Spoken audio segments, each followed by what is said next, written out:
현대 사회에서 저희는 빅데이터라고 불리는 엄청난 양의 정보 속에서 살아가고 있습니다. 이렇게 정보의 양이 많아지게 되다 보니 가짜 뉴스 같은 거짓된 정보가 등장하기 시작했는데요. 물론 저희는 이들을 경계하고 정보의 진위 여부를 파악해야겠죠. 하지만 제가 오늘 다룰 주제는 이보다는 좀 더 고차원적인 그리고 합법적인 속임수입니다.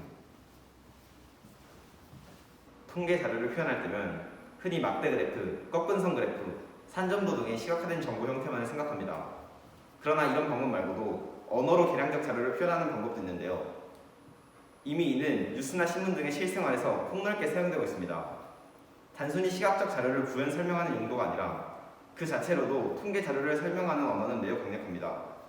주로 있는 사실을 그대로 보여주는 시각화 방법과는 달리 언어는 자신의 주관적 의도를 포함시키기에 용이하기 때문이죠. 예를 들어 우리나라의 엄청난 경제적 발전을 강조하고 싶으면 1인당 GDP가 1960년에는 80달러였던 것에 비해 2020년에는 31,881달러가 되었다 라고 하기보다는 1960년에 80달러였던 우리나라의 1인당 GDP가 2020년에는 400배 가까이 증가했고 이는 미국이 21배 증가한 것에 비해서 매우 큰 경제적 발전이다 라고 하는 것이 더욱 효과적일 것입니다. 위와 같은 표현에서는 효과적인 정보 전달을 위한 여러 언어적 기술이 포함되어 있습니다. 먼저 1960년의 자료를 설명하기 위해 옅던이라는 과거형 어미를 사용하고 맨 뒤에 엄청난 경제적 발전이다 라는 말을 덧붙여 과거와 현재의 간극을 더욱 부각시켰습니다. 또한 2020년에 정확한 1인당 GDP를 표현하지 않고 그 대신 400배라는 표현을 사용해서 성장의 정도를 더욱 극대화시켰습니다. 마지막으로 강대국인 미국과의 비교를 통해서 세계적으로도 엄청난 경제적 성장임을 암시했습니다. 그러나 이렇게나 강력한 수단인 만큼 악용할 수 있는 단점도 많이 존재하는데요.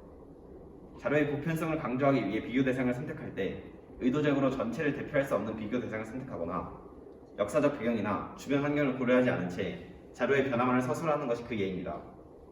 세계 전체 1인당 GDP의 변화가 아닌 의도적으로 1인당 GDP의 변화가 비교적 적은 미국을 비교 대상으로 선정한 점과 물가 상승률이나 환율을 고려하지 않은 채 그저 경제 성장을 400배라고만 표현하는 점이 이해해당됩니다.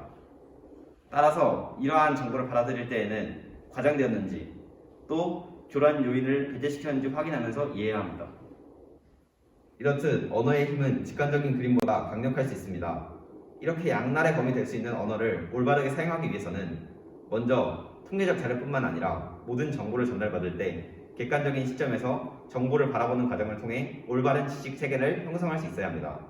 이뿐만이 아니라 객관적으로 정보를 전달해야 할 때에는 윤리의식을 가지고 사실에 기반한 글을 작성할 수 있도록 노력해야 합니다. 현대사회에서 언어라는 카드를 올바르게 사용하기 위해서 기술, 의심할 줄 아는 능력, 양심을 모두 겸비한다면 여러분 모두 거친 정보 사회에서 살아남을 수 있는 훌륭한 인물이 될 수 있을 것입니다. 지금까지 제 3분 스피치 봐주셔서 감사합니다. 하나고에 대해서 더 알고 싶으시다면 하스피크 구독과 좋아요